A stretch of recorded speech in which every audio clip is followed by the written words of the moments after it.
A gente abre o nosso café de hoje falando sobre a vitória de Donald Trump. Passamos a semana aqui nos nossos boletins falando sobre a vitória de Donald Trump, sobre Kamala Harris, sobre a diferença, a divergência aí dos resultados das pesquisas de opinião nos Estados Unidos. Inclusive, a gente mostrou para vocês os motivos de as pesquisas de opinião terem mostrado que havia um empate técnico entre os candidatos, sendo que, no final das contas, Donald Trump acabou levando de lavada e o resultado foi aí realmente muito amplo da sua vitória nos Estados Unidos. Os especialistas explicaram para nós aqui do Metrópolis que estados pêndulo, que são aqueles estados que não têm aí um partido sempre definido, sempre escolhido, acabaram indo acompanhando Donald Trump, e também aqueles eleitores que são chamados de eleitores envergonhados, que não gostam ou têm vergonha de falar que votariam em Donald Trump por conta aí de várias falas do presidente que são aí consideradas, digamos que falas um pouco não conservadoras. Então, algumas pessoas têm vergonha de falar que votariam em Donald Trump. E o terceiro aspecto seria pela economia. Inclusive, nós demos hoje no boletim primeira edição que vários eleitores latinos acabaram votando, inclusive foi um recorde de votação de eleitores latinos em um presidente lá nos Estados Unidos.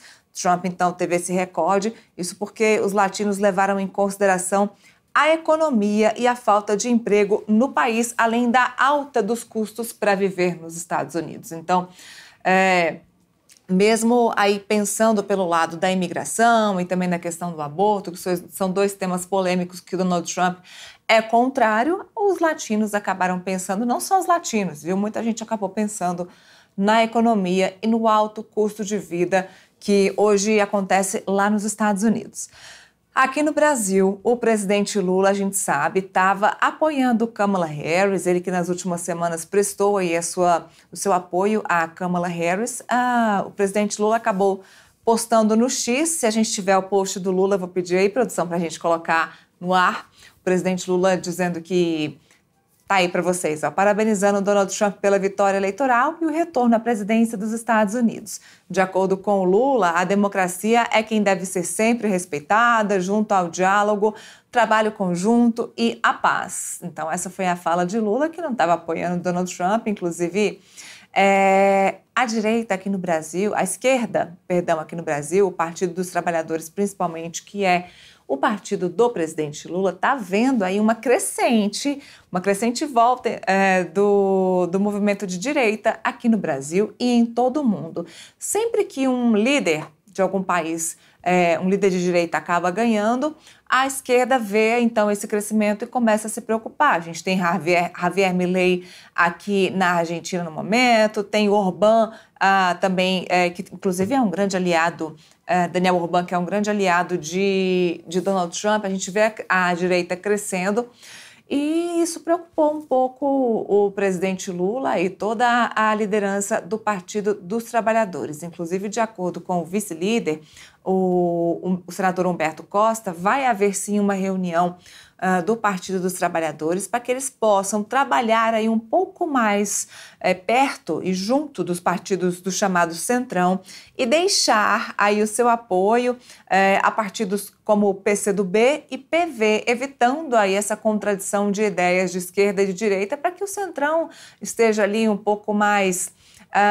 alinhado com os pensamentos de partidos também da direita, que inclusive vários líderes, vários prefeitos e vereadores foram eleitos de partido da direita nessa última eleição municipal, que teve agora no mês passado, segundo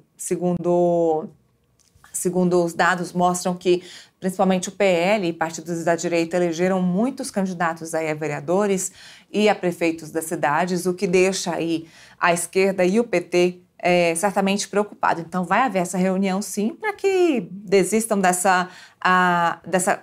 desses aliados do PCdoB e do PV e estejam mais alinhados aí com partidos do Centrão para votações importantes e para que se façam presentes. Inclusive, até a atual presidente do Partido dos Trabalhadores, Gleisi Hoffmann, falou sobre esse assunto, disse mesmo que a direita vem crescendo e que isso é preocupante para a democracia no país e para a democracia mundial.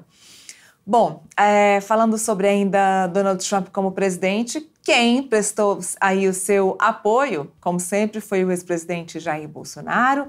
Ele postou também nas suas redes sociais e a gente tem um vídeo. Se a produção tivesse vídeo também, eu vou pedir para rodar. Me avisa aí, produção. Estão me dizendo que não temos. Temos o quê? O post no X? Então coloquem aí para mim, por favor. Ó, temos aí o post de Jair Bolsonaro dizendo que deseja felicidades a Donald Trump e que não se esqueça do Brasil. O Brasil que depositou muita esperança na sua eleição, Trump. Ainda durante a campanha, uma mulher brasileira pediu a você que não permita que os Estados Unidos virem o Brasil. Eu faço um complemento dizendo para que Donald Trump não se esqueça do Brasil, que o Brasil não se torne a Venezuela. Para quem não se lembra desse episódio, Donald Trump estava ali trabalhando um dia num McDonald's lá nos Estados Unidos aí durante a sua campanha e uma brasileira que acabou falando com ele aí no drive-thru pediu para que ele não tornasse os Estados Unidos o Brasil. É essa fala aí que Jair Bolsonaro diz. Bom, janeiro de 2025 está bem próximo, é quando Donald Trump vai tomar posse no seu segundo mandato como presidente dos Estados Unidos. Vamos ver quem é o brasileiro de direita que vai viajar para poder participar desse evento de posse. Jair Bolsonaro, no momento, não pode viajar, ele está com seu passaporte apreendido pelo pedido da Justiça. Para quem não lembra, Jair Bolsonaro está inelegível até 2030 por conta de algumas ações que ele responde na Justiça, no Tribunal Superior Eleitoral. Essa aí da reunião que Jair Bolsonaro teve em 2022 com alguns embaixadores à época da campanha presidencial lá no Palácio da Alvorada, onde o presidente Jair Bolsonaro acabou descredibilizando o processo eleitoral brasileiro e também as urnas eletrônicas. Jair Bolsonaro também responde num processo por conta das joias, principalmente as joias sauditas e presentes que ele recebeu enquanto presidente da República e acabou guardando para si próprio. Algumas joias ele, inclusive, acabou vendendo. A gente lembra daquele caso do relógio que ele vendeu lá nos Estados Unidos. Na verdade, quem vendeu foi o pai de Mauro Cid, que era ajudante de ordens de Jair Bolsonaro. Isso acabou chegando aos ouvidos da polícia, chegando aos ouvidos da Justiça, que acabou condenando, então, Jair Bolsonaro nesses casos aí no Tribunal Superior Eleitoral. É claro que a defesa de Jair Bolsonaro está recorrendo sobre esses casos no Supremo Tribunal Federal, mas tem um problema, porque Jair Bolsonaro já responde a outros casos no Supremo Tribunal Federal, casos criminais, como, por exemplo, aquele caso de tentativa de golpe, de tentar tirar o presidente eleito, o presidente Lula, da sua posse, de tomar posse aí na vitória em 2022. Então tem esse caso aí da tentativa de golpe que ele responde na Suprema Corte. Então, mais um motivo para que os recursos dele que estão no TSE, que vão para o Supremo Tribunal Federal, não sejam aceitos pela Suprema Corte. Suprema Corte, que segurou o passaporte de Jair Bolsonaro, o passaporte está apreendido. Então, voltando ao assunto, Bolsonaro até então não poderá viajar aos Estados Unidos em janeiro para participar da posse de Donald Trump, a não ser que ele consiga uma decisão na Justiça para poder viajar. A gente tem aí, então, novembro, dezembro, e um pouquinho de janeiro para que Jair Bolsonaro consiga essa decisão. Lembrando que já Congresso e Judiciário entram em recesso. Então, é curto prazo para que Bolsonaro consiga essa decisão na Justiça. Olha,